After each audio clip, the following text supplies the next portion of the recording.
Yo, what's up, family? We back. Slip Encounter Podcast. We here at the beautiful, the one and only Kenichi Bear Studios. I'm your host, BINK, your host, GOLDENBOy. Oh, baby. What's up, Slim? How you feeling, man? Sore and tired. Indeed. Let's go ahead and talk about that a little bit. You taking care of yourself? Yeah. You are? Understand you in camp. You doing camp life? Yeah, man. Shout out to Hillcrest Bloodline, man. Feel good to be back home. Indeed. Feels real good to be back home. Who you in there working with? Man, you know Uncle Nessa had me work a corner, bro. You working the corner? Yeah, I had to work a corner, man. I was petrified, bro. Because now you responsible for his health. Exactly. Whatever you tell him. Mm-hmm. My dad walked in midway. My boat was walking in midway. I'm like, oh, shit. I'm like, man, hey, do this. And he said, man, relax. Uncle Nessa, here go Uncle Nessa. Man, you good, man. Go on over there, do it. Right. I'm like, all right. Yeah, but Twin, man, shout out Twin. He listened to everything that Big Tay. He listened to everything I said. They felt like everything I was telling them made sense. It felt good working and moving around. Mm-hmm. Sharp, Trey and Frankie, they stupid as hell in that gym. I heard it's all number comedy in that joint. They stupid as hell. I heard it ain't nothing but the Apollo and everybody comedian. They stupid as shit in that gym, bro.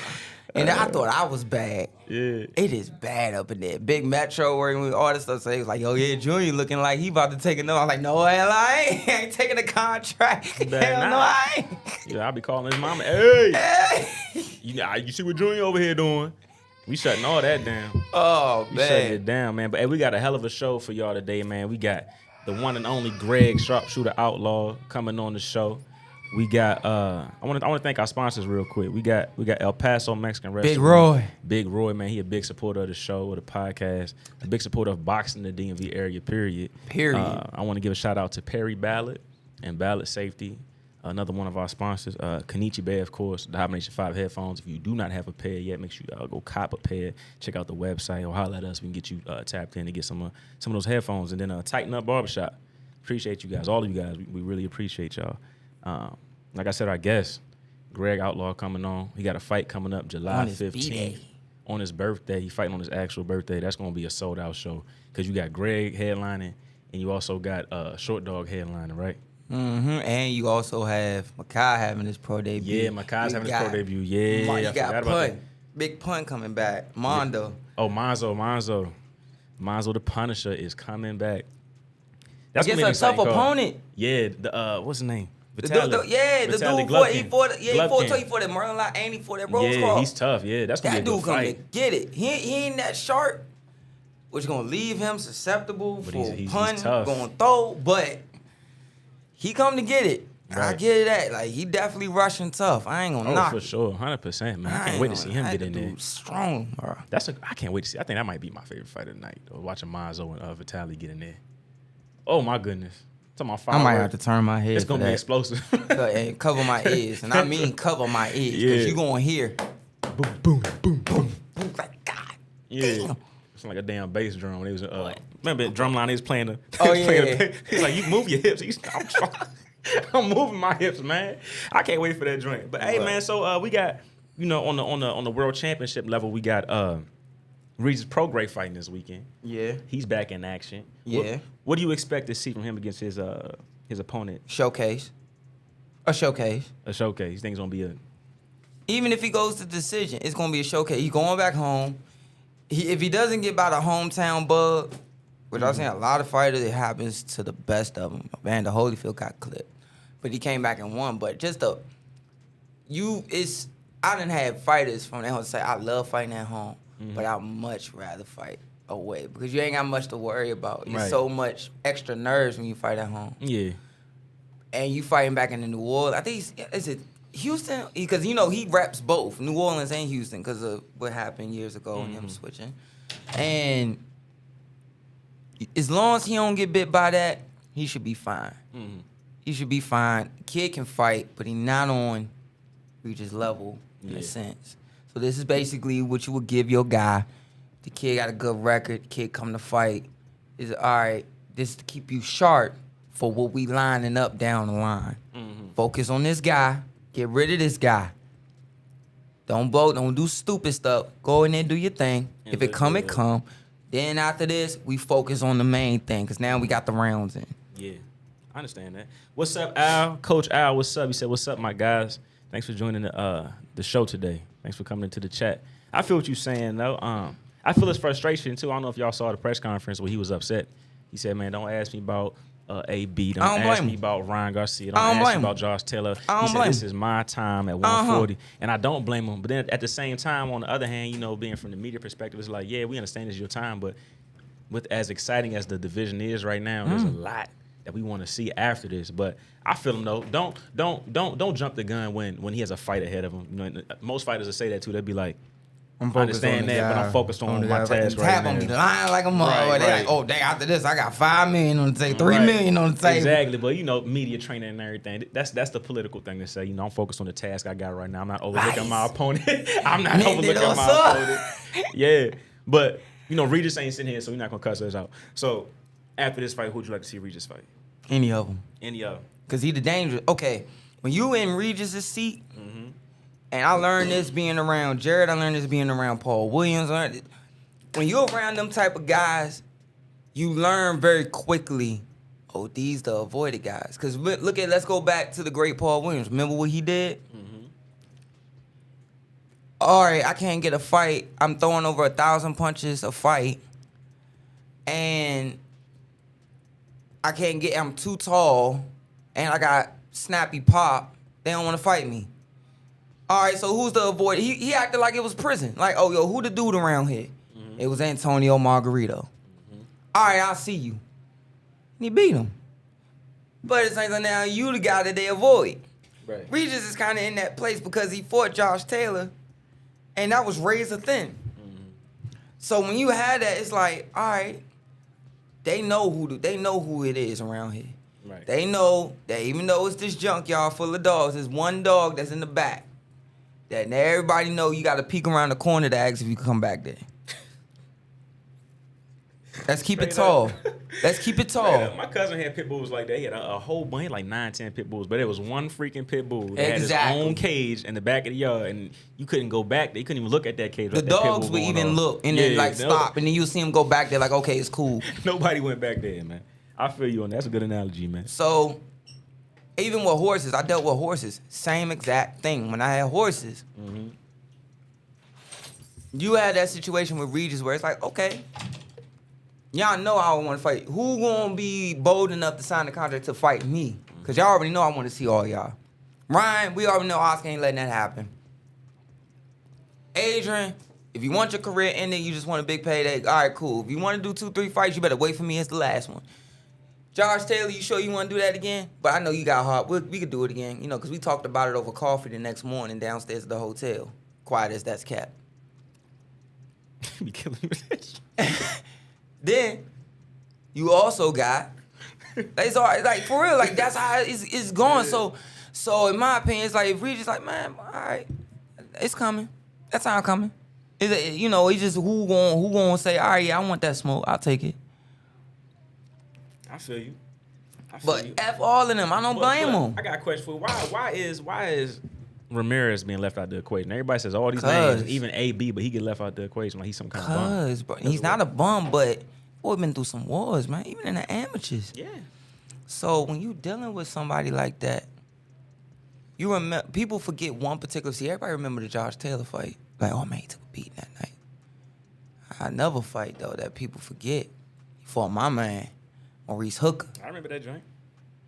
And that was a fight. I mean, even to the end when he finally clipped Maurice, and Maurice went out like a straight gangster. When he was hurt and he rocked back to the road and he smiled at him. Like Matthew saw Muhammad got arrested, so like just smiled at him, like, finish the job. Then he finally finished, hurt him, put him down. That's the way you go out. Yeah. But Ramirez left a piece of himself there, and people forget that junk. Guys like GREG Outlaw, guys like Monzo, Short Dog with some of the fights he done had at Merlin Live. There's pieces of yourself that you don't get back. I don't care who you is. That's right. I don't care who you are. If you do this sport long enough, there is a piece of you that you will not get back. That's why, like, even with guys like her, I love when I see people support them like that because and it's like with Ramirez, he has that same type of support. Yeah. In Fresno, you know, and if you know anything about Fresno, Fresno is a place where a lot of fruits come from, and a lot of labor is there. So they really watched him grow up and run around those fields and stuff like that. So they love that boy. But they also know he sacrificed a lot. So when he took that time off after that fight, he wanted to give time to his son, his newborn son. He wanted to give time to his wife. He got married. Mm-hmm. There's a toll. He paid a toll. And it's like, all right, let him rest. But on the same token, it's like, dog, I wonder if he ain't that hindered him. Like, all right, yeah, we got to really take it. Because he fought. Has but he it fought was since? like, yeah, he fought. But it was like, we got to take this slow. Like, we don't, because if we do this again too soon, he's done. Mm-hmm. You know, and I don't think, because if you look at that fight, he got hit with that uppercut. He never recovered. He never, because it was a shot he really seriously did not see coming. Because it was when he relaxed out of the break. If you hear, like, boom, you know what I'm saying? And it jolted his brain. He never recovered from that. Ah, that's right. He fought Pedraza and Comey since and Comey. I forgot. I watched both of the fights. He looked good, but he looked kind of flat, like off timing. Right. You know, so I think that's why it's like he looked still good there. Against Josh. He looked until he got clipped. He looked really good. He looked really good, and then after that, he didn't recover. Yeah. Like you got sometimes with that you don't recover. Like Tim Bradley when he fought Ruslan Provodnikov. Remember that fight? Mm-hmm. He got hurt early. That concussion stayed with him, and then he kept getting concussed. Right. This is how it be. You know. So, but man, I think that's probably why. But give it time. Let him keep doing this thing. We'll see. There's plenty of time to see where this gonna go for him. He's still young. I think they just need to keep giving him a couple fights here and there. Resume's impeccable. Impeccable. So just give it time. Let it be. Yeah, let that shit be, man. Let it be. My thing is, I think he should still be in conversation. Of course, being who he is. A lot of media and a lot of people aren't giving him any aren't even mentioning him. How the hell you gonna mention AB and Ron Garcia before you mention Jose Ramirez? That's who gave you what you wanted. Right. That's what's crazy to me. That's what my point was in bringing him up. He deserves to be in conversation to be talked about when we talk about Regis Prograis and Josh Taylor. He deserves to be in that conversation. Another little bit of news that came out recently this week. I think it came out today. Jamal Charlo, they talking about him and Demetrius Andre. They in negotiations for a fight. Hey, yo, don't do that all over the mic, bro. Why you laughing, Special K? Hey, yo. Stop that. Don't do that on the mic, bro. It ain't official. Nothing's official, but how do you feel about that matchup, now you want to give Boo-Boo a Boo-Boo a check? Now you want to give him a check? It's taking this long, man. So, like, don't get me wrong. He's still been making good money. His past fights, like $750K, $500K. Whatever. He's still making good money.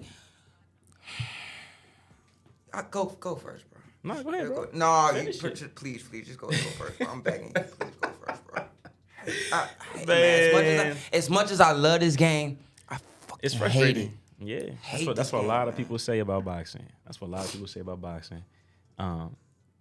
I like the fight. Like people are frustrated for Boo Boo. It's way overdue. He's way overshown and way overproven himself that he should have had these shots at all the top guys at 160, 168. I like this fight, but just like the Spencer Crawford, I'm gonna say overdue, but thank you, because it could have never happened. So I'd rather get it now, or hear at least negotiations now than to have never heard it at all, even though it's overdue. But talking about the matchup.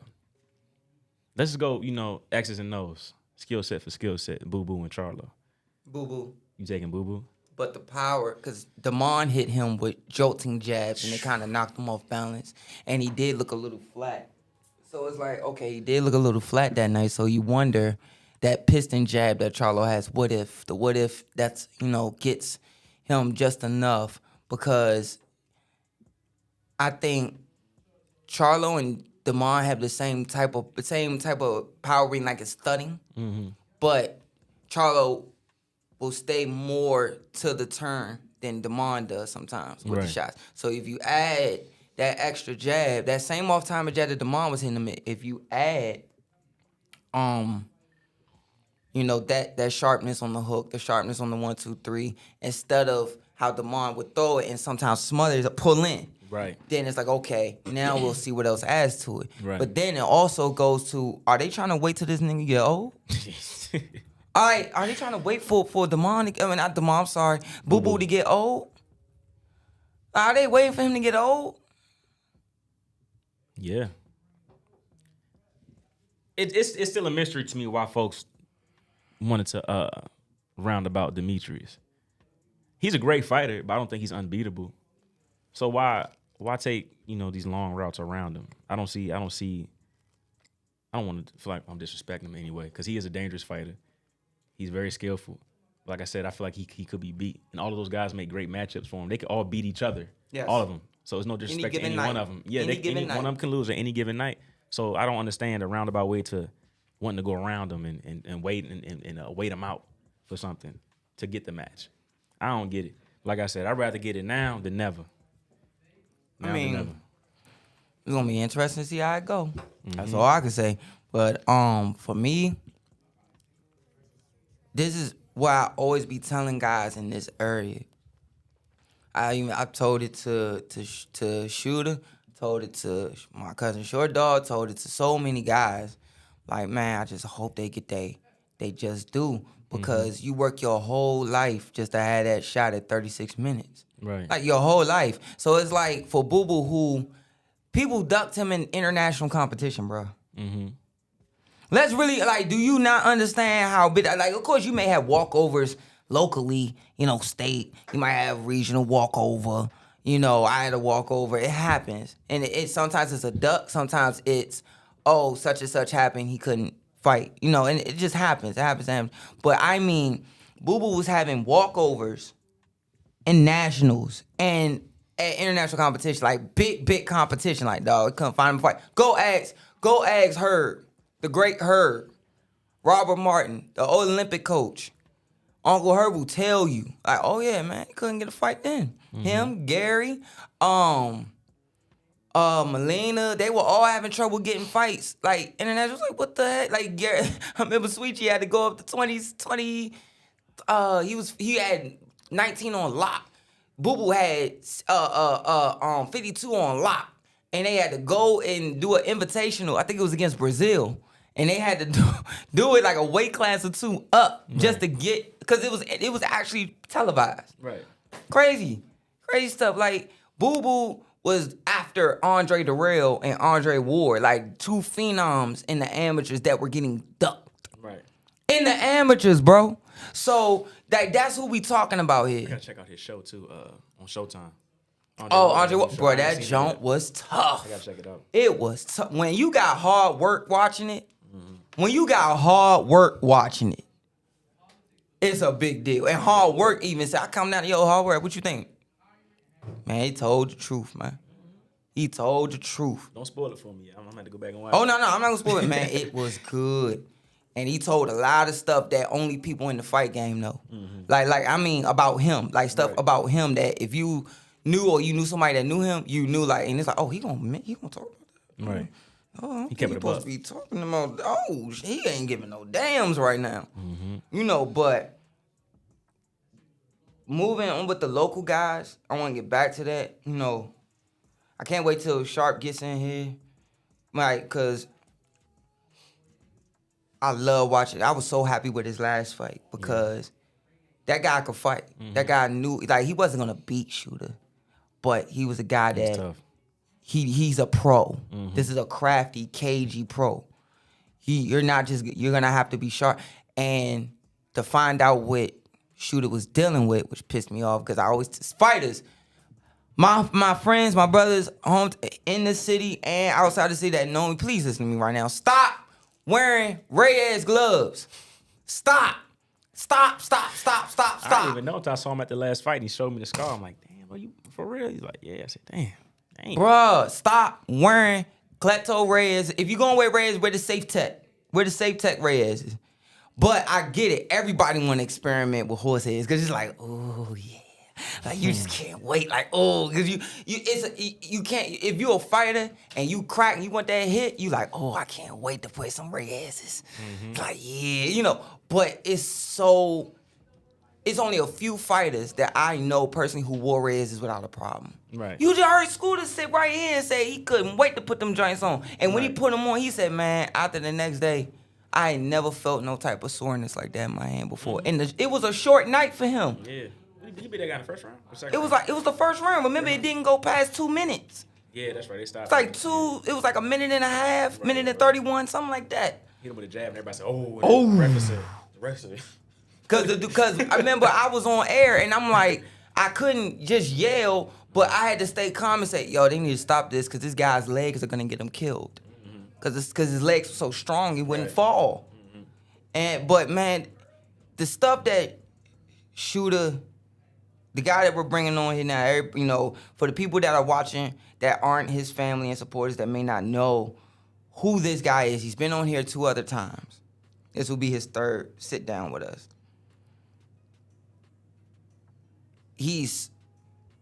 Matter of fact, I don't know if I should say it because I might be breaking him down like a backwood again. I'm gonna wait till he come in and say it again. I'm gonna wait because he got a fight coming up, bro. Yeah, but man, it was so beautiful that last card because I remember hearing. I hate when I hear people say, "Knock him out, Greg." Knock him out. Like, shut the fuck He was working. Like, he was working. He needed them rounds. He needed them rounds. Greg needed them rounds, bro. It's a great investment for his career to get those kind of rounds that he got in. And then when you find out later how he did those rounds with the circumstances he was dealing with. What's up, Coach? He said, Coach Fox, he said, the life of a boxing coach. Where is he?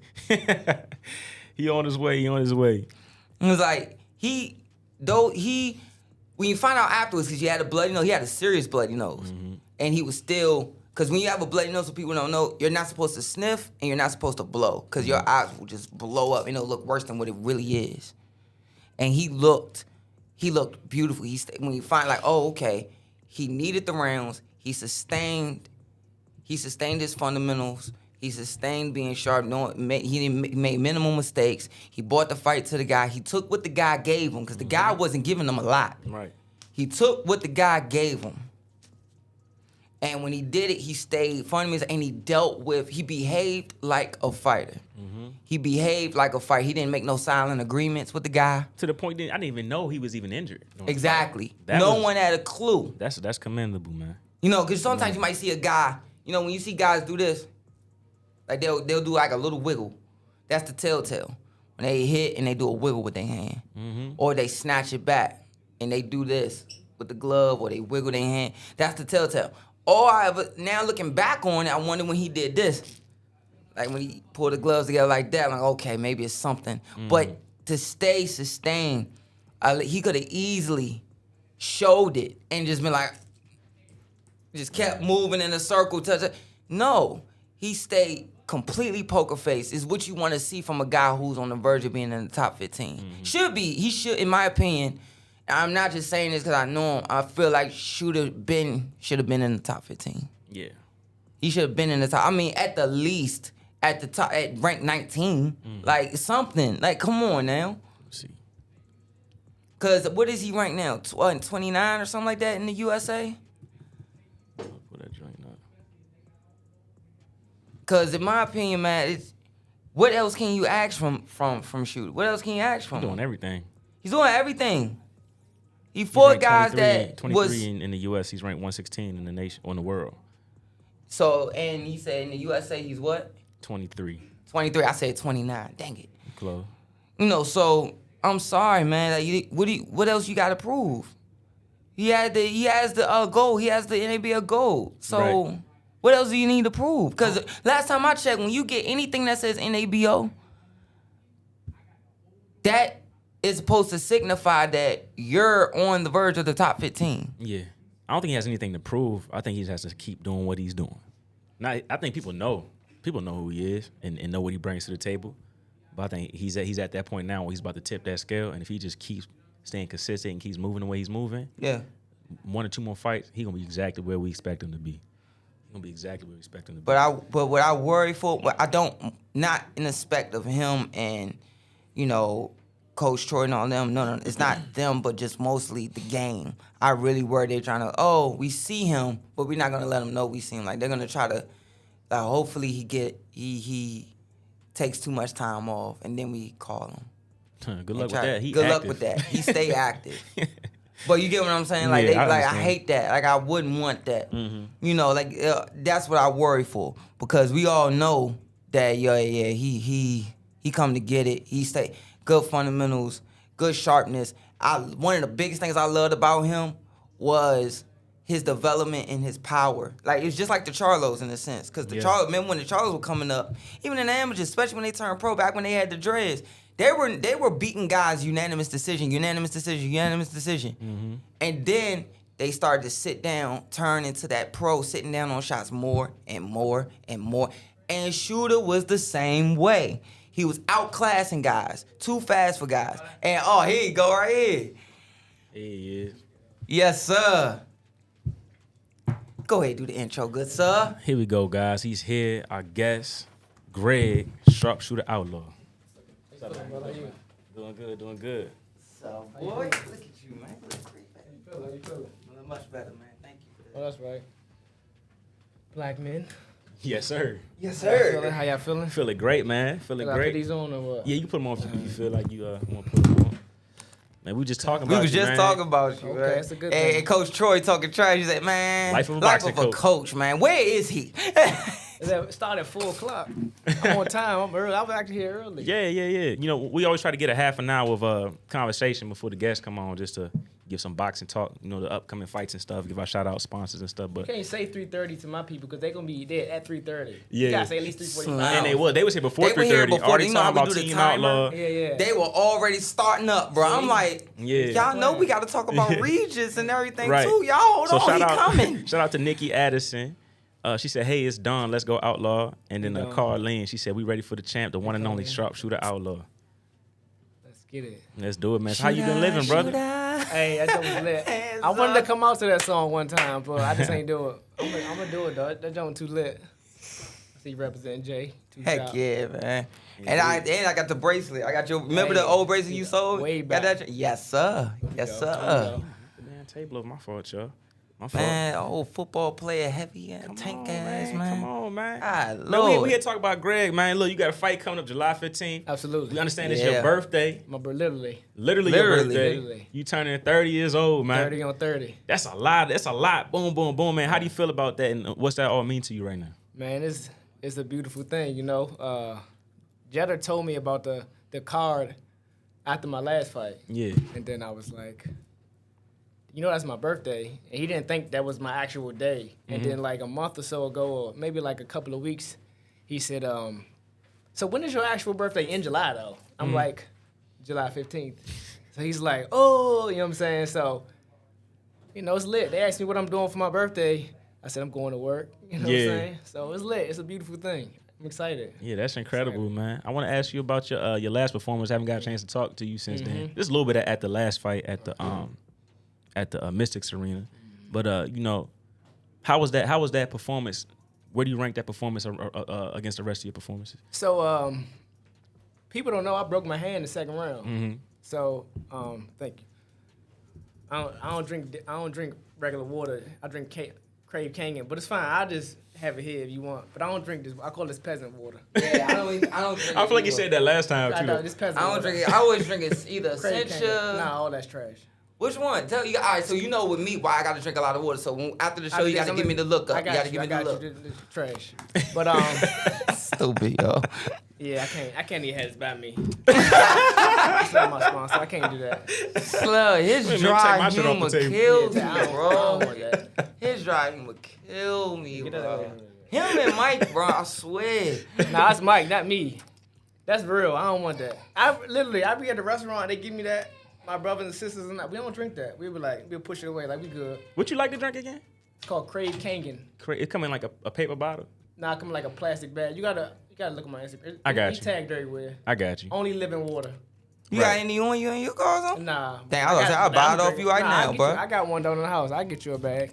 Let's Heck go back yeah. to what we talking about? You talking about your last See fight? how Like he where, threw that? Now you gonna go, oh my lord. Okay, yeah, okay. your last fight where you ranked it and you said people don't know you broke your hand. Yeah, the second. Well, I wanted to get some rounds in. You needed Not that. that many, for sure. I had a lot of scheduled 8 rounds, and I was knocking everybody out early. So I wanted to go a few rounds. I didn't want to go 8, but I had broke my hand and I had to adjust. You know, I think it was good comparing. I was trying to use the right hand as much as I can, but I really was trying to just get through the fight and win. So that's why I don't know. Afterwards, I talked on the mic. I was talking using my left hand, and I had my right glove on. I told Coach Fox and Coach Will, like, don't take my glove off. Just broke my hand, broke. And then, yeah, I knew, had surgery, be back, though. Yeah. God, boxer's fracture. Yeah, it was worse. I had, like, a dislocated knuckle, a hole in my knuckle, 2 tore tendons, and some other stuff. So, a lot of people don't really know that. Had no idea. And we were just commending you. Like, we had no idea during the fight. Because the way you fought, we had no idea you even hurt. The way you kept pushing and going after It was rough. It was rough. But, they say adversity builds character. Adversity builds champion. I could have checked in. I could have quit if I wanted. That's a legit excuse. Yeah. Because they went to the scorecard and right. That's what you were just saying before you walked in. What were you saying? he behaved like a fighter. He behaved like a fighter. He didn't. The telltale is when you see a guy do this. They may wiggle it. Right. Or they'll move their hand like this or whatever in the glove. But there was no real telltale signs that his hand was not even like when he was, because he was still trying to work both hands. He still would try to like show the right hand and then throw whatever. So you never really knew what the heck was going on. That is the big thing, because he could have easily hometown thing and be like, all right, yeah, go to the scorecards. I won all these rounds leading up to it. So, all right, I go out in the fourth, or I go out, and easy day. He didn't do that. He didn't make no silent agreements with the guy. That's the word I was looking for. You said a silent agreement. Yeah. He didn't make no silent agreements with the guy. Yeah. He took what the guy gave him. Right. Because that dude was crafty. For sure. That's why he was a hell of an opponent for me. A lot of people was talking about him almost clipping Jose Vargas, who was ranked like number 5 in my weight class. So I had about 8 opponents in that whole fight. So I was just training for whoever. Yeah. I think it's the guy. The matchmaker name is Nick. I can't say his last name, but the matchmaker really called me like, Outlaw, you're the hardest person I've ever matched up for some reason. And then finally, Willie Shaw, we know he was gonna take it like a week or so to the fight. We got to go now. And we knew he was like awkward, crafty. We know he could punch, but I wanted him. He never been stopped.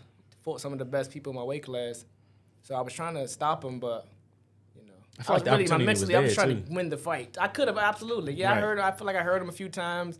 I could have did things a little different, but I was really just trying to win the fight, win rounds, get through the fight, and get my hand right. Yeah, and you know where that takes you when you get to them 10s and those 12s, because it's like, oh, I already did I've been this. Here before, right? I've been here before. The guy was tall. Or let's say if the guy's shorter than Willie Shaw, like okay, this guy's shorter than Willie Shaw and not as crafty as Willie Shaw, and I had a broken hand. Oh, now I'm fully healthy and he's not as tall. He's not as this. Oh, I could do this. I could get through this. Right. I can adjust to this. Or I see this opening. Right. That's how that pays off later on. For sure. Right. So, going through camp, healing from the injury, how do you feel now? Do you feel like you back 110% after the injury?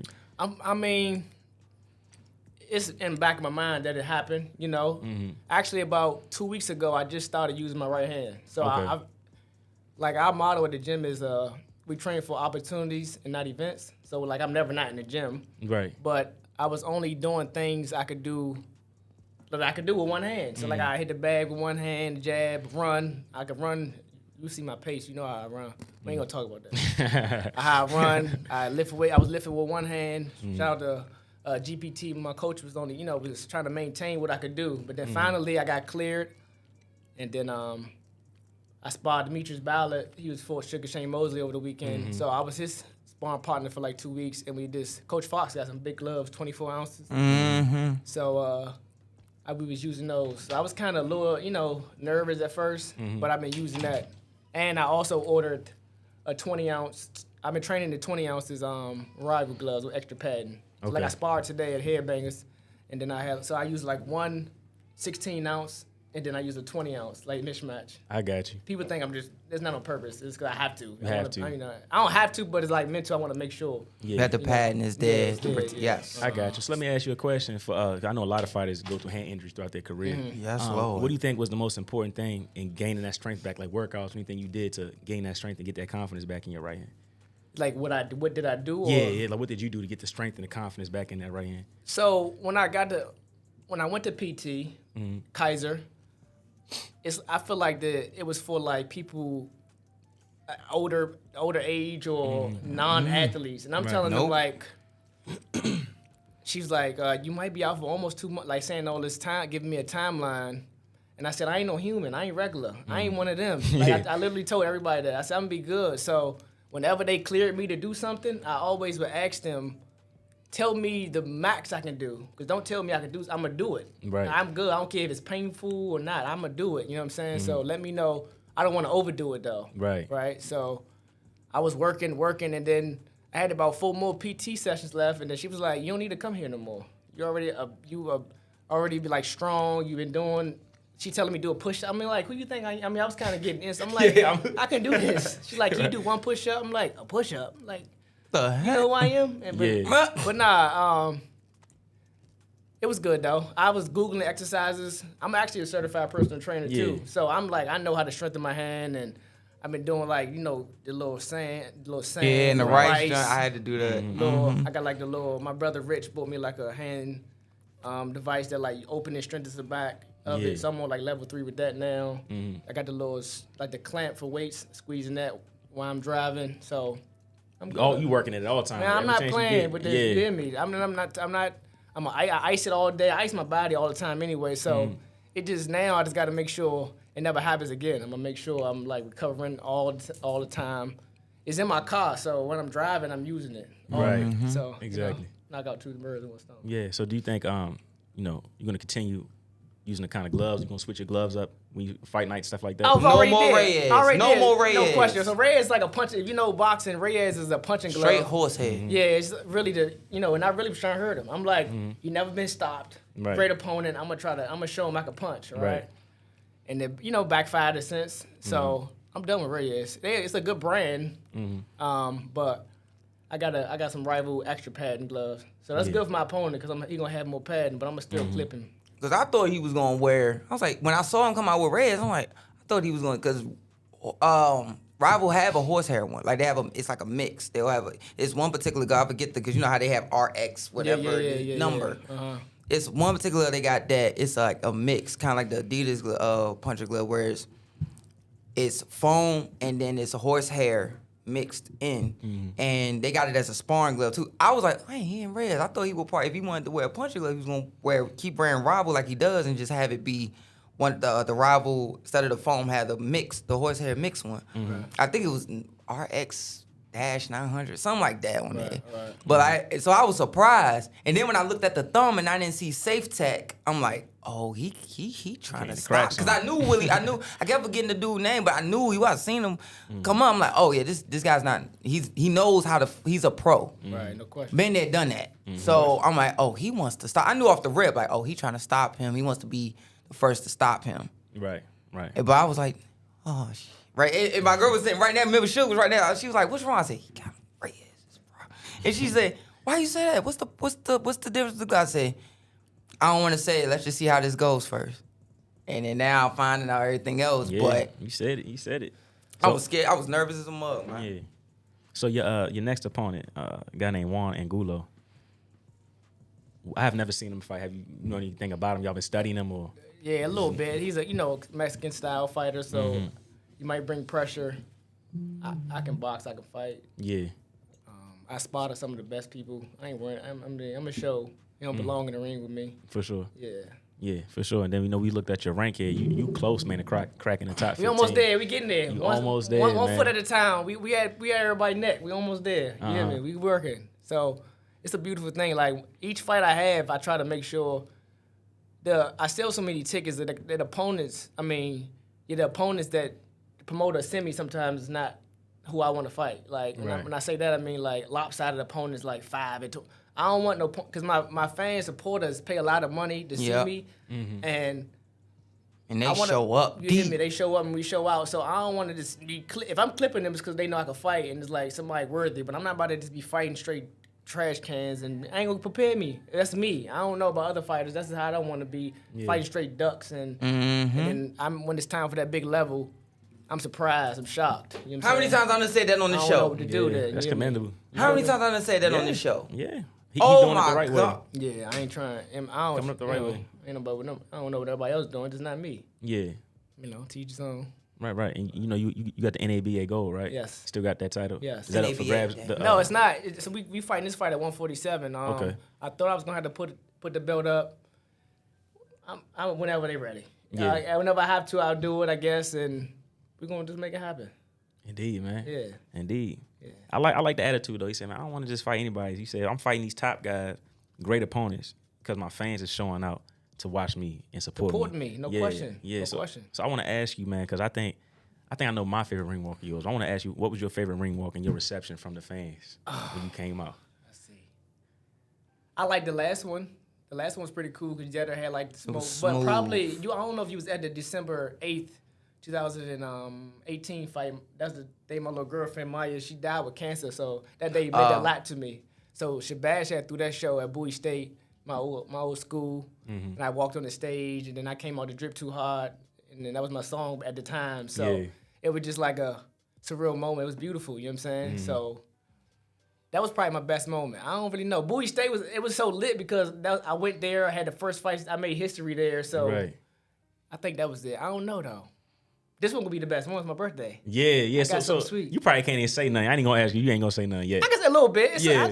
I got I'm gonna have like a bunch of songs mixed for one. I'm gonna say Okay. that. Yeah. Okay. You gonna take your time walking to the ring? I And, gotta take my Like time. last time. I gotta Yeah. take my time. Find my mother. Shout out to Big C. Give her a kiss. Yes, my ritual. indeed. And then, but I'm gonna take my time a little because they gotta hear these songs. Yeah. Oh, my Lord. You gotta turn up a little bit. yeah. He I'm said, I messing gotta with really it. take my time this I gotta time. take That's my what- time a little bit. You hear me? So we Yeah. gotta turn up. It's gonna be lit. Yeah. Mine was when you came out at the Mystics Arena. Hotel lobby.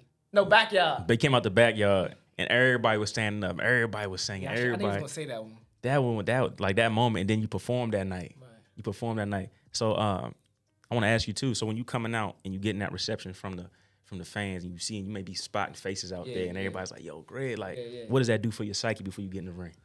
You gotta stay focused, but it's like an energy boost. Yeah. Like, my people here, we here now. You know, so it's like I gotta show out, but I try not to put pressure on myself because I'm the only one in there. Right. I want to give them the performance of the lifetime. I want to win, but I'm in there. I'm the only one putting my life on the line. You know what I'm saying? Like if somebody DM me, I broke my hand. I did the last fight. It was like, are you disappointed that you didn't get the knockout?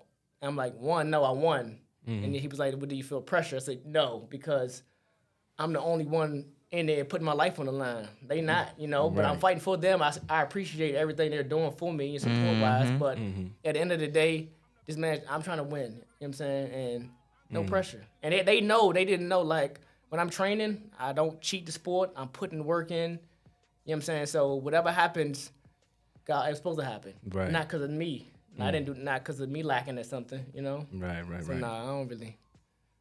Yeah. But I love my fans. I love them. They give me the energy. Yeah. Outlaw. They be going crazy when you come out, man. Between like you, Short Dog, and like Demond, like when y'all come out, and Monzo too. When Monzo And come Frankie. out, Yeah, Frankie too. Monzo come out. Frankie, Monzo got like a concert. No bull, They got bruh. the glasses on. That's what shout out to Monzo. That's my man. Yeah. Heck man. yeah. I Yo, love he to got see the that. fur, the flamingo fur and everything. He gonna be playing. Yeah, man. And what's crazy, all y'all back on the same card. So this probably gonna be the best local show in some time. It's gonna be hard to compete with this one because you got the top 3-4 ticket sellers on the card. Me, Jordan, Frankie. Like, how can you? It ain't gonna be a seat in the house. You At know what all. I'm saying? So, you had to go make out that night. He can make out that night for sure. Can make good little Indeed. money. Like you saw though, what remember we was talking about before he came in about behaving like a fighter, how behaving like a professional, how he's carried himself. Cause I always tell this story. Like you haven't been on the show when I've told it, but when Gene was throwing his cards at Rosecroft, he had made this thing where he was gonna do a fight every month. And he did it the first year, like 10 out of the 12 months. The next year, he did it every month. So Mike Reed was turning pro, Jared was turning pro, Damon, Pat, all of them are turning pro. And he said, I know you guys have been in the ring all your life, but it's still the pros. The first 2-3 fights, I'm giving you guys ducks just to get your feet wet as pros. But after that, I'm not setting you up to lose, but each opponent, each fight is going to be tougher. better Right. and better to keep you sharp. So when you get under the lights, when y'all get your opportunity, you don't fold. You don't make mistakes that you shouldn't be making at that level with the record that you have. Right. And not mentioning no names, but Gene Miller's gave me my first job. Like I used to be his file clerk. Okay. And I would train us. So I saw a lot of stuff with guys coming in that office. And he was setting up guys with good fights. Like I will always believe that The fights he set up for Jared set Jared up for Frank Galarza. Right. That because he was ready, especially the mental way he was before he ever turned pro compared to when he got to that point. It was guys coming in there that had good fights. They still knocked out the guy. Man, why you put him in there with such and such and such? And I'm like, he fought great. He almost killed the guy. And he's like, nah, man. So as much as you would think, well, this is his occupation, shooter's supposed to speak that way. Right. Nah, I don't always go that way, sir. Now all of them had that mental makeup. Sorry, it's the truth. Now, as much as y'all be like, oh yeah, he a fighter. That's his occupation. He's supposed to say it. Like he has the same mental psyche of a guy that I also grew up around named Lamont Peterson, who they thanked him for taking a particular fight, and he said, "Why y'all thanking me? It's my job." Right. Shooter has that mentality, and it's sad that you have to say that because you would think that's what you're supposed to have, you know, the 80s, those guys from the 80s. But there's a reason why a lot of people bring that up about the guys from this area in the 80s and 90s, early 2000s, how that mindset isn't there no more. Yeah. But that whole gym that he's from has that mindset. Right. So I always tip my hat to him when I can. For sure. Much respect. I want to get to the chat because you're getting all kind of love in here, man. Yeah. Okay. We got, Nikki Anderson. Dawn. She said, Dawn. Dawn. She said, rep your sponsors. That's right. Carlene A. said, happy birthday to my guy, Coach Al. Carlise, she said, happy B-Day, Al. Who else we got in here? Happy birthday. Yeah, that's a guy I coach, where I coach his son. We we all in the football community. Oh, down man, there. who it was? That was the birthday. Yeah. His birthday's the 13th. Yours the 15th. Mine's the 3rd, so mine coming up soon. Okay. Yeah. You special. Yeah, right.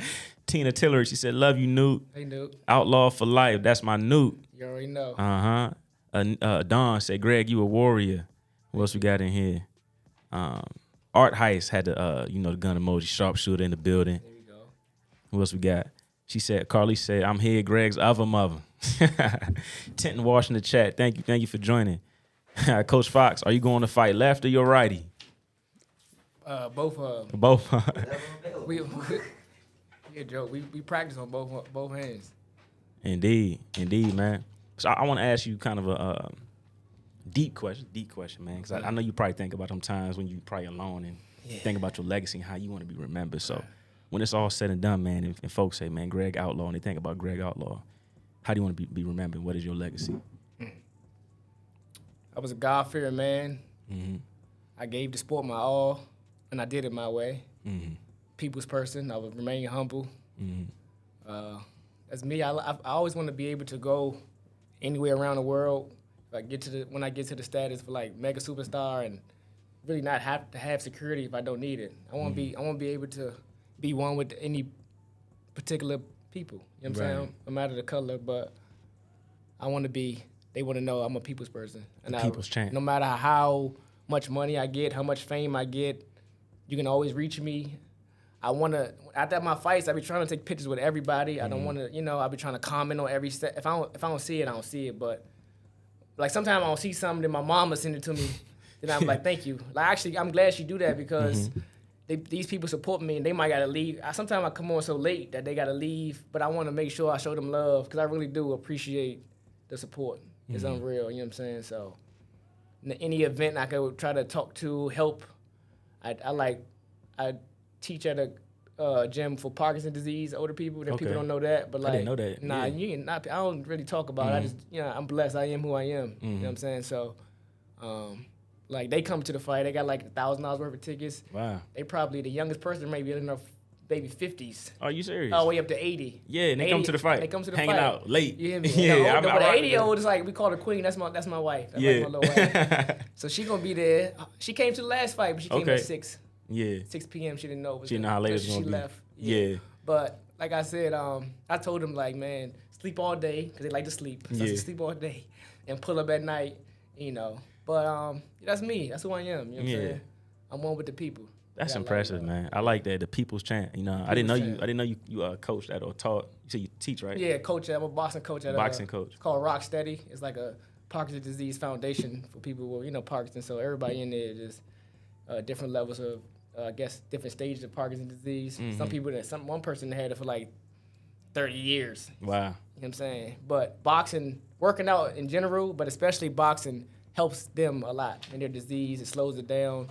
you can't cure it, but it slows it down a lot. And some of them actually improved since they've been there. So it's real far too. They don't know I live far. I live like an hour and some change from Tyson's, but I go to see them, and they actually make my day. You know what I'm saying? It's like me helping them, and they smile when I get there. And they know I told them how far I live, so they appreciate the work I put in. And then I don't cut them no slack. So like, right, you working for they it. put their hands down, right? And they know when I'm in the gym, they better put them hands up, right? Some of the other coaches be like, Greg here, better put them hands up, right? So I love them though. They're my folks. You know what I'm saying? Yeah, I love them. Yeah, that's impressive. I didn't even know that. So, you know, people when they hear Parkinson, they kind of think about Muhammad Ali. Right? Yeah, so I didn't even know. That's crazy. You know, boxing and Parkinson's rehab is kind of synonymous. It helps out. Absolutely. Yeah. I read something. I don't know how true it is. He didn't want to box no more when he got, because it was so bad for Ali. But if he would have still worked out boxing, it would have helped his disease. But I read something that said he didn't. That's what caused him to have it. So he didn't want to do no more parts of it. You know what I'm saying? But like, you should see these people. Some people was in walkers. They couldn't walk. They could barely move their body. They moving now. It's like it's great to see. You know what I'm saying? It's like, damn, y'all motivate me. How can I quit with a broken hand? You fighting every day. Right. You know what I'm saying? So it's beautiful. Yeah, I remember what Freddie Roach said. Ali popped up at Wild Card, and he wanted to see Freddie because Freddie had got diagnosed with it. And he said, Ali asked, could he get on the bag? And Ali went and got on the biggest bag in there, the 300-pound bag. And he starts moving around. And Freddie said all his symptoms stopped. Right. As soon as he started getting on the bag. And it was weird because he was like, you saw him how he walked in. Because this is about 55-year-old Ali. He's still young.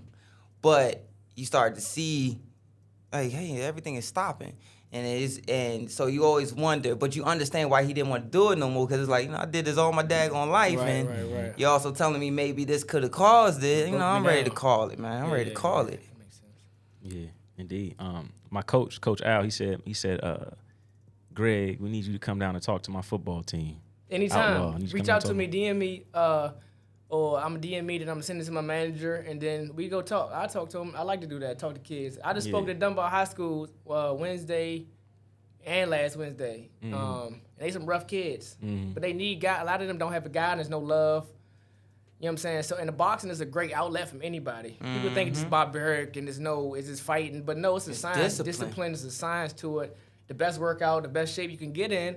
And I'm helping them young kids, and they just like, you got to be a little rough with them a little bit. Yeah. Some of them got on, ankle monitors and stuff. It's cool, but y'all grew up. You know what I'm saying? I'm like, bro, chill out. And I chill came out. from Yeah, this. you gotta rough a little bit, but they respect me. Some of the little girls, they was doing it. They probably doing it because they think, they like me. But as long as they do it, I don't care how. Just get active. You know what I'm saying? So I enjoy stuff like that. I dealt with the same thing. You know what I'm saying? Talk to kids. Talk to people. You know what I'm saying? They need that. I was just saying the other day, I was telling my old lady, I was like, man, I'm thinking, man, how many kids out here don't have no kind of father figure or male role model in their life at all? We need more men to stand up and take that role, whether it's coaching or just, going to a kid that is going through struggles, getting in trouble in school or whatever, and just talking to him and his mother and just being there. Right. Even for a day, a couple of hours, man. You it's don't important. know how that much that can change a person's life. Man. Men on men, mental health awareness month. So I'm reaching out to some of my men like, bro, you can text me if you need something. No judgment, nobody will know. Holler at me, I'll talk to you. Because I'm really the voice of reasoning for a lot of people in my family, a lot of my circle. Yeah. You know what I'm saying? I think I got the most mental toughness, some of the strongest you can have. So I like, I take on the road. Big Man, I learned that too when I went up to Boys Village and I did, I was supposed to do DC jail as well, but I did Boys Village, the same thing that girls doing, like work with the kids and everything. Some of these youngins in there, I did some stuff that they about to get bumped up. Some of these kids about to get that at Boys Village. They coming to me right after they done seen their lawyer, and they about to get bumped up to Upper Marlboro. Yeah. So a lot of them I still keep in contact with. I want to say it went from about 80 to now about 60% of the class. I still and this was 3 years ago. I still keep in contact with all of them, majority. And important. everything he said is exactly because some of them a little rough, and then when they see like you not looking down on them, and they see like you seeing eye to eye with them, and you not taking no mess off them, it actually cools the situation. And they actually open up more. Right. It's crazy how it go. Right. Yeah, so I definitely know exactly what you're talking about with that. Indeed. We got to probably set something we can do something with Slip and Counter and team up with Team Outlaw. I'm with it. Let's do it. I'm with it. I'm seriously, I'm with that. Yeah, I'm with that, man. I was just talking about it last night, so I'm definitely with that. If I could ask you, if you could plan your career out, if you could look into the future and you see your career unfold, how's it unfolding?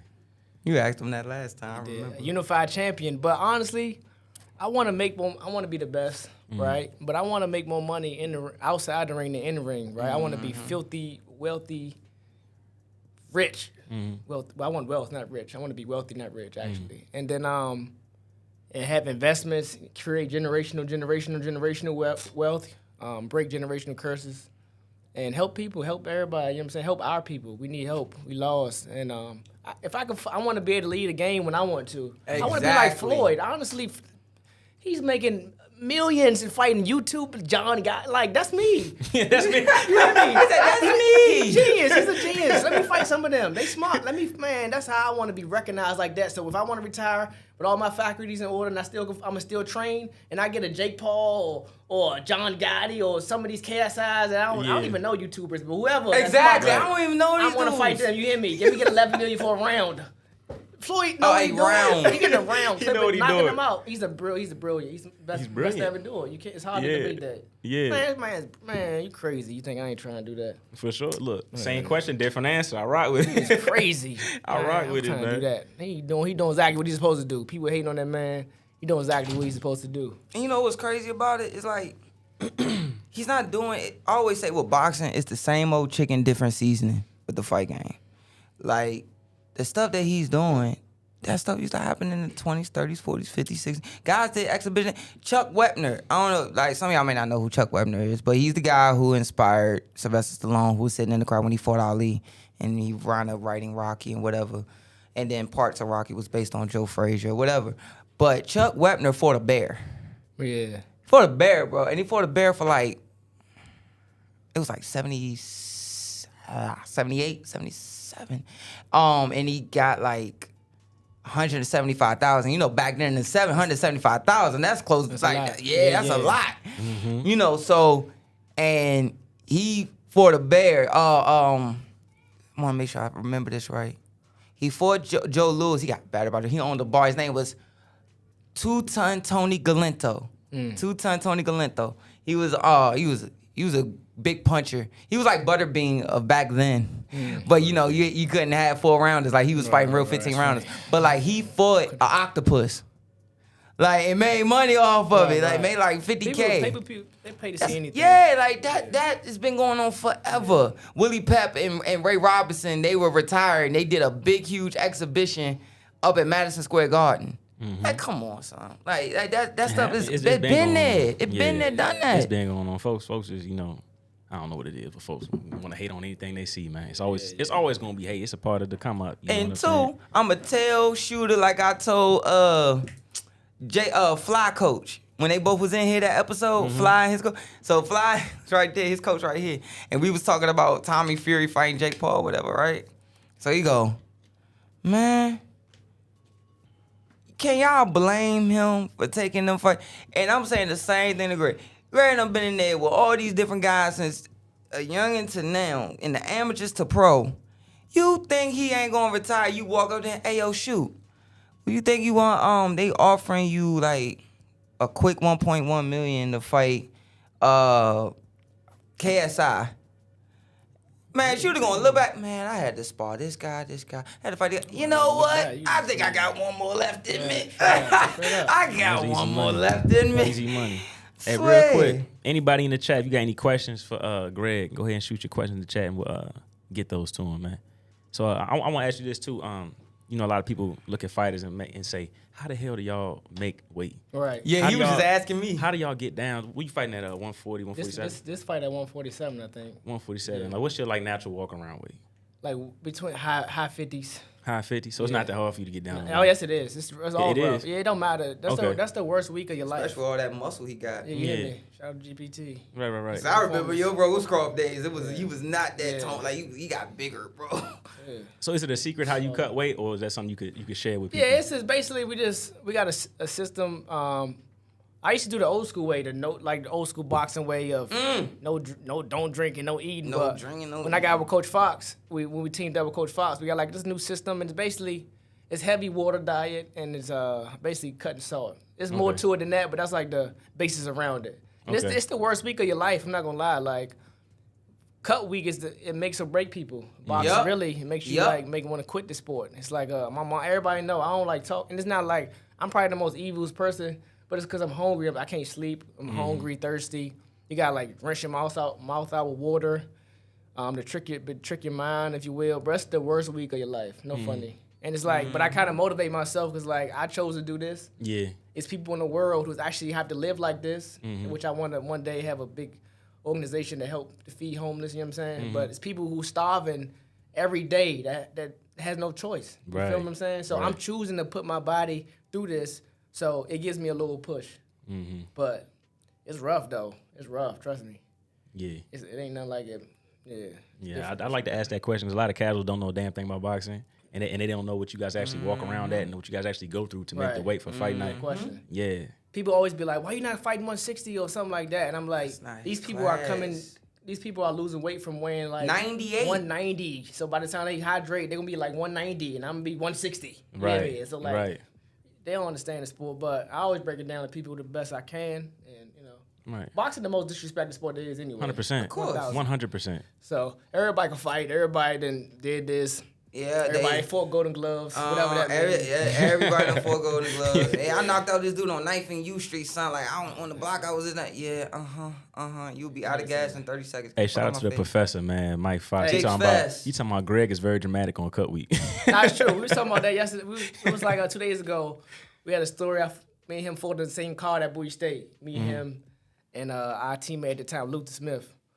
And then Luther was like, text Mike, I'm dead in there, right? But I know what I'm doing. I'm chilling until it's time for me to see the doctor. Then I perp up a little bit, right? So Luther text Mike and say, what's up with Greg? Like, he look like he about to die. And Mike like, hey, Mike text me like, prep up, bro. I text him back, I'm good. I'm waiting to see the doctor. Yeah. And you ask Mike, as soon as he text in the chat, ask him online. As soon as I got in front of the doctor, I was smiling. I had to do exercise. I hate that doctor making me do exercises. I had to do exercises, whatever he did. As soon as I was done, God damn, let's go weigh in. Let's go weigh in. Like, I'm done with this, but I don't want this rough, bro. I'm rough. On cut week, I'm rough. But I'm putting the work in, though. Make sure I'm a true professional. I've never missed weight. True professional. I've never missed weight. I don't care what type of torture I take myself through. I'm going to make weight. I don't play like, nah. Yeah. So I take it so serious, like, if you miss weight, you gonna pay. If you don't want to lose weight, you gonna pay me. Right. One of my opponents, the November card, DC, he had to pay like $900. And he missed. He was like 2 pounds over or something. Right. Like, no, pay me or no. Exactly. You hear me? Right. That's smart. Because you could have called. I gotta suffer. You gonna suffer. Exactly. Crazy. Exactly. Or don't sign a contract. Actually bump the weight up or something. Exactly. Yeah, that's rough. That's a rough week for me. So after you make weight and everything, what do you go to rehydrate? What's your process with that? We got a system. It's a long system. Honestly, I don't even get my first meal until about at nighttime. So say if they weigh in at like 5, but knowing Maryland Commission, we ain't gonna step on the scale 6:30. Preach. Right, every time. So we suffering all day. But by the time I eat, we got our drinks and stuff. I probably take a nap because I be like kind of sleepy because I can't sleep during the week. So I finally got some fluids in me and stuff. I got to sleep. I probably not eat my first meal till like 11 at night. And then as soon as I'm eating, I'm going right back to sleep. And then I have a big breakfast in the morning. But I like it. We eat like a lot of rice, carbs, stuff like that. People eating more. People don't know what to do. Thankfully, I teamed up with like Fox in the back, so that's they helped me a lot with the cutting weight thing. Right. Yeah. So besides yourself, what's one of the most impressive, hellacious weight cuts you've seen somebody come down from maybe like 15, 20 pounds? Like, I think Tez, my teammate, I think he had a fight. He had a last minute. So like I said, we trained for opportunities in that events, and he had like a last minute notice. So he lost like 20 pounds in 7 days. Y'all hear that? Because I had some people didn't believe me that fighters lose that much weight that quick. And he wanted to fight. He did it. It's rough, bro. It's like, but it's just like, it's all day. It's those are the time you ticking up. You just praying like I'm real live, like counting like, okay, I got 2 more days. Okay, I got looking at the ceiling. So I real live be saying like, okay, at this time, tomorrow I'll be able to drink. Like I mean, it's rough, bro. It's rough. It's real live rough, bro.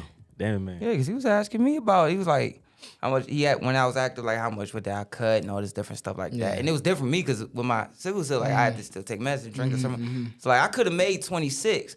Dad was like, no, we're not doing 26. You're gonna fight at 38. I'm like, okay. But because of that, it's certain ways like you gotta do this and make sure as soon as you keep running, like for your weight will come a certain way, it will come down a certain way. But eating and drinking a certain thing, you gotta have it portioned this way. And the crazy part is that certain dudes will go nuts. Like that dudes, you talk about ornery. You talk about ornery, dude. It's dudes out there get really ornery and pissy, like snappy when they get because it's miserable a little bit. Right. It's miserable, and people don't understand that. They like, oh, so. Well, I remember my dad said to what Shooter said. This dude was like, man, how your son fight, man? You should let him move up to like 52, like this is amateur, and like keep letting him lift and go up to 52. My dad said, nah. He said, man, with his skills and stuff, my dad said, no. My son gotta eat to get to that weight. Them dudes gotta lose to get to that weight. Yeah. So skill for skill, I believe my son can box with anybody. But guess what? Once them dudes hit him, if every shot that he takes is gonna be worse than normal because them guys are just naturally that bigger than him. So it's like, oh, well, how about Shooter fight at 54? No, you don't understand. Like, you know, I told one person, I said, do you know who's at 54 waiting for your ass? Guys like, big ass guys like Jared Hurd walk around at 90 something and come down to 54. Like, thin at the legs, wide, and then as he goes up, is wide, everything wide. Top strong. So it's like, man, this is a big dude. Like, so he's like, nah, man, I'm not gonna go down to that. Like, you outside your mind. I will never touch 10 ounces, ever. Like, ever. And let me get to the chat real quick. We got Dawn, she said, shout out to Coach Fox. And then Shadonna Minute, she said, as he says, I chose boxing. Boxing didn't choose me. That's dedication. That's Shadonna, straight out of Bowie, Maryland. Okay. Carlene A, she said, we need brothers like you as mentors. Such a grave difference it could make in lives of children without male role models. Carlise, she said, help me lose weight. And then she said, Dawn too. Melody Brown, what's the plan to lose weight again? I need it. And Nikki, Dawn, she said, Greg, don't play. I can't fool with him. So they in the chat showing you mad love. But is this, so weight cutting, no, this isn't for somebody off the street regular. No. It's recommended. This is for professional athletes. Yes. The way y'all lose weight. This isn't trying to. This not for the weak. You can't just, this not something you just want to go through. Nah, right. This ain't for you. Sure, let me ask you something. Because me and my friends do this all the time. I've never been around you and the Fox boys whenever this happens, but you ever seen them commercials, bruh? You know, the hydroxy cut, all them different commercials, like, I lost 20 pounds in 2 months. Yeah, and we be looking like, we do that shit in like 7 days. Or we could do that shit in 14 days. Girl, please. Yeah. Like, because you be seeing these commercials, and they be saying, oh yeah, cut this way, cut that way, and we got this down there. And we be like, we could do that in like, give me like 2 weeks. Right, not even that sometimes. Like, I'm not going to say the teammate name, but I remember I had one teammate, he cut 22 and 24. He cut 22 pounds. No, I'm sorry. He cut 22 and 48. That's ridiculous. And I'm like, it was his fault because he knew what he had coming up. So he did it to himself. But just the fact of he made the weight. Like, he made the weight and he fought at the Pals. Wow. And he fought at the Pals. I was like, shh, bruh. We got a question for you in the chat, Greg. Okay. We got Tanya Baskin. She said, does Sharpshooter have any brains to build his brain outside of boxing? Yeah, we about to start something called Sharp 360. Shout out to Talia TV. Okay. Baskin Group. We about to start something called Sharp 360. So it's like a little sneak peek. Nobody never really know about it. But we're going to show something at the fights. Sharp 360. Y'all make sure y'all keep that in your mind. Okay, I'm trying to think. Sharp 360, what's that about? But I'm be patient. We patient. It's gonna be lit. We got something coming for y'all. We got something nice, some heat on the way. So, yeah. Indeed, man. Indeed. You know, as you know, we got boxing news. You know, everybody excited about the fight that's finally happening with Spence and Crawford. Yeah. You know, I know that's your weight division now, so you probably got a different opinion about the fight. But actually, I'm just fighting this fight. They actually still one up ahead of me. I'm just fighting this one at 146. Okay, I got you. But how do you feel about that fight? It's a great fight. this is a big year for boxing. Finally, we're getting the fights everybody want to see. But I don't blame like fighters. It takes time. People think it's supposed to happen. The best supposed to fight the best. They don't know the sport. It's a rough sport. You know what I'm saying? You got to build it up, take your time, and it's happening when it's supposed to happen. And I think they got a 3-fight cause. If the best out of 3 fights, I think, something like that. So it's perfect. You know what I'm saying? Like they're gonna make a lot of money. Yeah, hell of a. We grew up in the Mayweather era where people scared to kind of put their zeros. But back in the day, the best fought the best. You know what I'm saying? But still, when they fought the best, it wasn't immediately. Right. Like Mike Fox said the other day, Sugar Ray Leonard retired and then came back when he fought Marvin Hagler. Like, you know what I'm saying? He was gone for like four years. He was gone. So it's not like you can't just rush these fights. Right. People got careers, got money. You know what I'm saying? You gotta make sense. You know what I'm saying? Yeah, for sure. I like that. A lot of folks say it's the fight it took too long to make and they aren't interested in the fight no more. And I kind of feel like you where it's like, okay. And they gonna be a seat in the house. I bet that. Exactly. They just like I said, the most disrespected sport. They don't know nothing about the sport. Just don't know it's politics in this too. So everything, it all has to align. Right. People don't know the business side, so people can say what they want to say. I mean, you can't stop because it's the internet. You're like, they don't know better. Right, exactly. And they got the most to say because they face not seen. They on the internet. Exactly. Do you got a pick in the fight? Was it 50-50 for you? You just want to see a great fight? I just want to see a great fight. I think, to me, Terrence Crawford got a little advantage because he can fight both ways. He can box. I think Errol Spence is a walk forward type of fighter. I think they both dogs. Terrence Crawford get hit, he gonna try to dog. He gonna try to, stand there and bang. I don't know if that's good or bad. You know? Right. We just gotta see. Some people say Errol Spence got a better resume, but these two of the best is doing it. What better fight you want? I would love to. I can't wait. I'm going. I can't wait to see it. Are you going to the fight? I'm going. Oh, that's what's up, man. You gotta let me know how the atmosphere is. I know it's gonna be booming. It's gonna be lit. It's gonna be booming, man. Yeah, for sure. Also, we got local Lamont Rose Jr. He has a big fight coming. I'm going that too for sure. Yeah, that's my man. Yeah, Lamont Rose. Shout out. How you feel about him and finally getting this opportunity? To get another opportunity. Right. At a world title. I feel like the Jamil Hearn fight prepared him for this now. You know what I'm saying? He already fought a south, and there was a southpaw on top of that. That's perfect. So, he been there before. He know what it takes. I got 110% faith in my brother. I feel like he gonna do it. I'm gonna be there too. Whenever they decide on the venue or the date, I'm gonna be there. I'm happy for him. Yeah, that's lit. You know what I'm saying? And shout out to Big Lamont, who was purse bidding, who was in there like that. That's lit. Yeah, Big no Lamont. excuses in the building. Man. Nah, we want a piece of this. No excuse, you hear me? So that's lit. That's a beautiful thing. I'm happy for him. That's sure. That's a blessing. So get him out the way. Then once he beat Hector, his next I'm gonna call him like, let me get some money because the next few let me borrow $5. Next few checks for him gonna be crazy. Incredible. Yeah. You know what I'm saying? Yeah. So how do you feel about that? I know how you feel. I want you to talk to the people about it. Fighters finally getting a chance to get that big paycheck and like what does that mean to you guys when you finally get a chance to sign a contract? You see the numbers you're gonna make. Man, that's what it's all about. You put so much blood, sweat, and tears in this. We've been doing this since we was kids. So when you finally get all them zeros. Like Martin said, I ain't seen this many zeros since Big Shirley stepped on the scale. You know what I'm saying? You be like, God, damn, this is what this was all about. You know what I'm saying? Then just imagine, like, if he win this fight, when he win this fight, I'm going to say if. When Lamont win this fight, his next fight, you know what I'm saying? He's got to remain humble, keep grinding, which I know he will. Right. And then it's gonna keep going up. For sure. Thing. See another black man win, especially I grew up with, and that's my man, you know what I'm saying? So, like my brother, I can send him, his mom be at my fight, I'd be at all his fights. Yeah, that's love. That's love. Remember what I always say? Remember what you just said about we been worked as much as we was kids. Right. What do I always be saying on the show? You work your whole life for what? For a moment. You work your whole life. Y'all imagine you work your whole life for a shot at 36 minutes. Or for a shot at a podium. Like, you work your whole life. Some of these guys have stepped in the gym at 4 years old. Their first memory, like me, my first memory is literally hearing the chains clink at Hillcrest. Like, so you got some of these guys that there's still a picture of Lamont when he looked like he about 19 years old and he at Nationals and he got his belt going across at Hillcrest. There's still a picture of him at Nationals, like at Hillcrest. It's like you work your whole life for a shot at 36 minutes. You work your whole life in the amateur sometimes to get a shot at 3 rounds, 4 rounds for you know, a piece of gold or silver or bronze.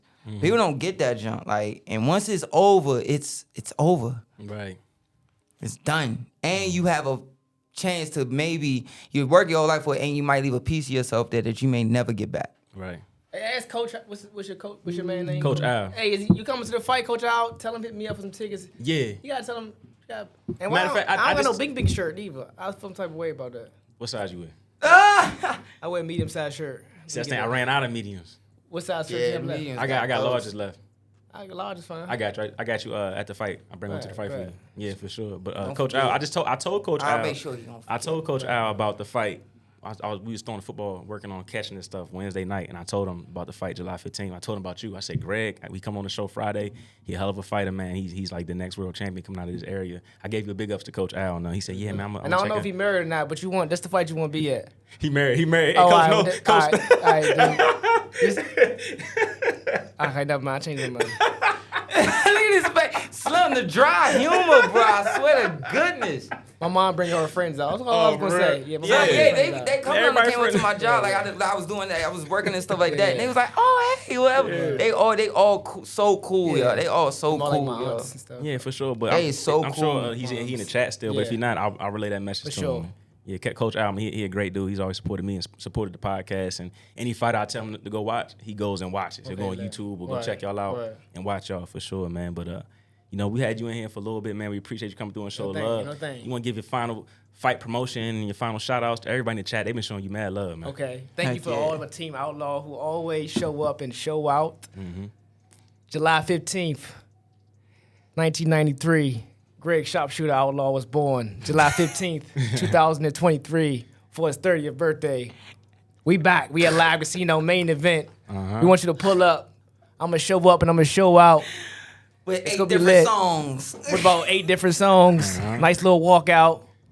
And again, but for real, thank you to everybody that support me. Thank you to Slip It Counter. And we here. Yeah, Heck yeah, man. About a month away. month away, man. Live Right, it's right around the Casino. corner. Right around the corner. Yeah, man, for sure. We want to thank you, man. Appreciate you, brother. That's Yes, the thing. Always great. It's always great to have you in here. I appreciate Indeed. you. I appreciate you. Indeed. You want to say, brother? Nah, man, it was good. I can't wait for the fight. Yeah. You know, so it's such a stacked card because so many of my close, like, cousin fighting on it. Somebody who calls it consider each other like God. Makai Phillips was like family to me.